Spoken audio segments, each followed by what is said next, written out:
Hey y'all, it's Kevin Shakin, and I'm back to talk about a hot but very unpopular topic, the issue of prior authorizations within Medicare Advantage plans. So let's just get going and get on the same page and define this term first. So prior authorization, this is when a Medicare Advantage plan provider requires plan enrollees to obtain approval from their plan prior to receiving the medical services. So some common services that are reviewed under prior authorization are things like durable medical equipment, mental health, non-emergency ambulance use, home health procedures, lab tests, skilled nursing facility stays, inpatient hospital stays, some surgeries, and Part B drugs. It's quite a list, huh? Plans will use this prior authorization for care or services that are typically associated with significant medical needs. You would assume that's obviously because the procedures or care are higher in cost. Prior authorization, though, is also used to prevent fraud for services that have been prone to fraud in the past, things like durable medical equipment and home health care. Now let's take a look at some numbers about prior authorization, okay? According to the Kaiser Family Foundation, 70% of Medicare Advantage plans require prior authorization for durable medical equipment, Part B drugs, skilled nursing stays, and inpatient hospital stays.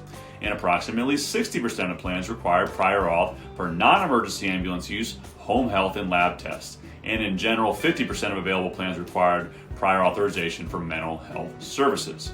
Now, while there are benefits of prior authorization, including things like fraud prevention, controlling costs, and making sure services are covered by the plans, there's obviously some serious detriments of prior authorization as well. And so these include things like increased administrative time and costs for providers, as well as delays in providing care while waiting for the authorization to be approved. And in the worst case scenario, sometimes these hassles and delays cause the patient to abandon the course of care entirely. This is obviously the worst possible outcome for a patient.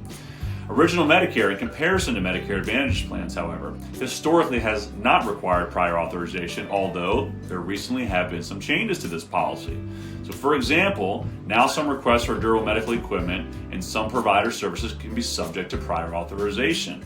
Overall, however, Original Medicare has very few services that require prior auth relative to the majority of Medicare Advantage plans.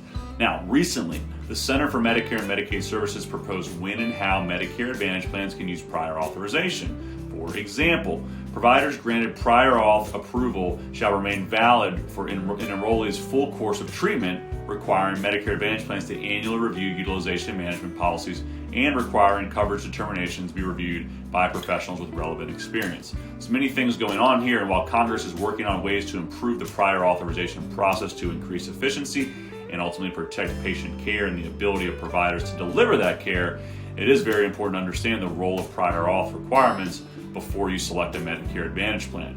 So if you'd like to learn more about the differences between Original Medicare and Medicare Advantage and how prior authorization plays into that, or any Medicare related topic whatsoever, reach out anytime. Thanks for listening. Take care.